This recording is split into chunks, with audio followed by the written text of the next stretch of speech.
Shalom saudara-saudaraku yang terkasih, sebagai satu keluarga di hadapan Tuhan, hari ini kita datang beribadah untuk mengarahkan hati dan hidup kita kepada Tuhan, sumber hidup yang kekal. Mari kita memulai ibadah keluarga ini dengan hati yang rindu akan firman dan tuntunannya. Mari kita dengarkan pujian Jalan Hidup Orang Benar.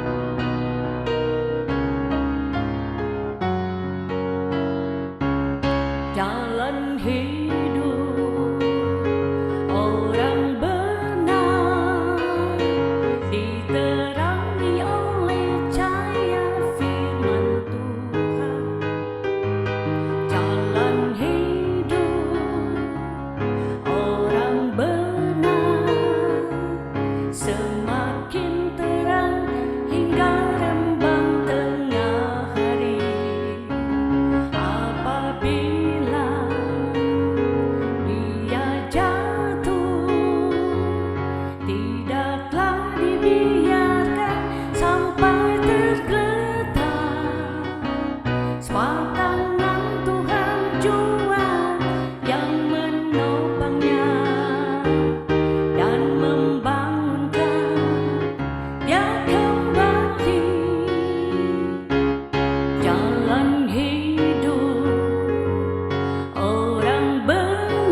sebab tangan Tuhan jua yang menopangnya dan membangunkan dia kembali, dan membangunkan dia kembali.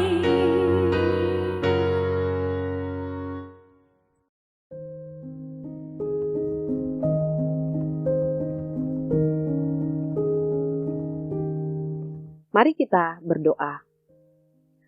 Kami bersyukur kepadamu Bapa, Kau memberikan lagi waktu bagi kami hari ini, boleh ada dalam persekutuan dengan Engkau.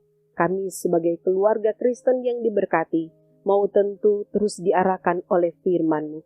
Roh Kudus-Mu berlaku atas kami sekalian dalam hidup kami, untuk membuat kami mengerti segala maksud Tuhan melalui firman.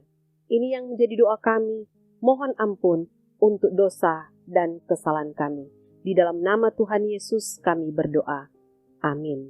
Saudara-saudaraku, firman Tuhan saat ini terdapat dalam 1 Yohanes 2 ayat 17 yang berkata demikian. Dan dunia ini sedang lenyap dengan keinginannya, tetapi orang yang melakukan kehendak Allah tetap hidup selama-lamanya. Tema renungan kita hari ini, memilih jalan hidup dalam kekekalan. Saudara-saudaraku, setiap hari kita membuat banyak pilihan dalam hidup. Apa yang sedang kita kejar, apa yang kita utamakan, dan apa yang kita anggap penting. Namun sebenarnya semua pilihan itu mengarah pada satu keputusan besar. Apakah kita sedang mengejar hal-hal yang sementara atau memilih hidup yang bernilai kekal? Di zaman sekarang ini hidup berjalan terasa sangat cepat. Banyak tuntutan, banyak target dan keinginan yang terus-menerus muncul. Tanpa disadari, kita bisa sibuk mengejar hal-hal yang terlihat penting pada hari ini, tetapi sebenarnya cepat berlalu dan tidak bertahan lama. Firman Tuhan hari ini membuka wawasan kita. Yang pertama, dunia menawarkan yang sementara. Seperti Yohanes katakan dengan tegas, dunia ini sedang lenyap dengan keinginannya. Yaitu dunia menawarkan banyak hal yang tampak menarik dan menjanjikan kebahagiaan. Namun semuanya itu tidak akan bertahan lama. Harta bisa habis, jabatan bisa hilang, popularitas bisa pudar, dan setiap keinginan manusia tidak pernah benar-benar terpuaskan. Jika hidup hanya diharapkan pada hal-hal ini, maka hidup akan berakhir dalam kekecewaan. Yang kedua, kehendak Allah memberi hidup yang kekal. Yohanes mengatakan, pengharapan yang kuat, orang yang melakukan kehendak Allah tetap hidup selama-lamanya. Kehendak Allah bukan sekedar aturan, tetapi jalan hidup yang benar.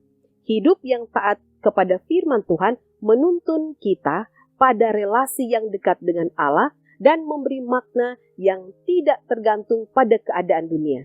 Saudaraku, hidup Kristen bukan berarti meninggalkan kehidupan dunia, tetapi kita tetap bekerja, berusaha, dan menjalani tanggung jawab setiap hari. Namun ingatlah, firman Tuhan memberikan teguran keras bahwa dunia dengan segala keinginannya sedang lenyap atau hanya bersifat sementara. Karena itu, orang percaya dipanggil untuk hidup di dunia tanpa terikat pada nilainya itu.